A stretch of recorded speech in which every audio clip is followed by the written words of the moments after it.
Hello 18! Welcome back to my channel. Grabe pala ang pag-accommodate at pag-asikaso ni Mama Sony kay Noki, isang CEO at organizer ng Summer Sonic.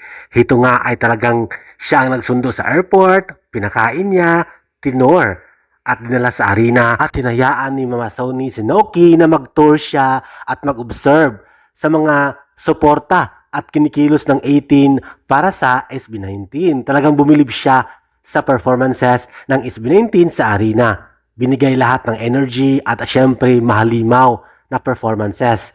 Walang ibang nag-asikaso kundi ang ninang ng SB19 na si Mama Sony. Narito nga ang post ni Roslyn Pineda, also known as Mama Sony.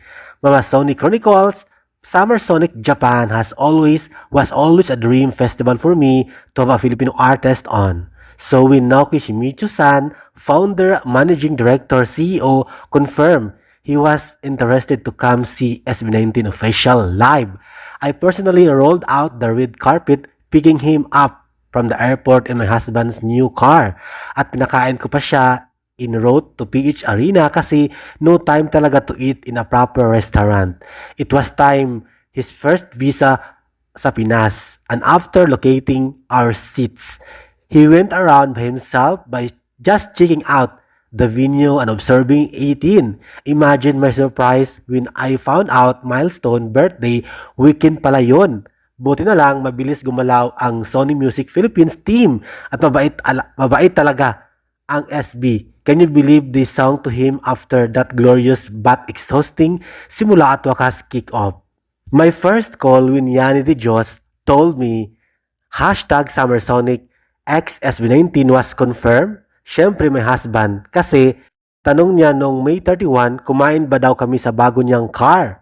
Worth it naman pala, di ba? So siya yung +1 ko sa Tokyo. Grabe talaga. Grabe ang tulong na ginawa ni Roslyn Pineda para sa SB19 at sa 1G Entertainment dahil confirm nga nung time na yon na mag-perform sa Summer Sonic ang ating mahalima. At itong larawan na to, itong post na to ni Roslyn Pineda, ngayon lang nag-viral at kumalat sa buong social media dahil talagang malaking tulong itong si Roslyn para magkaroon ng hindi lang 1 day kundi 2 days mag-perform ang SB19 sa Summer Sonic Special sa Japan. At heto, may mga ilang larawan na kumakalat na nagkasama o nagbanding ng maikling oras sina Naoki at ang Mama Sony ng SB19 at ang kanyang husband.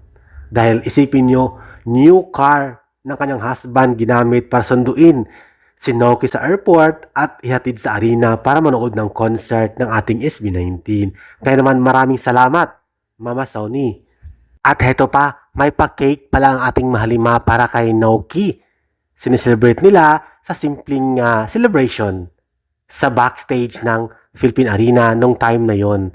Birthday ni Naoki Shimizu at nag-effort ang SB19 na magbigay ng cake at batiin at may greetings para sa naturang Japanese CEO.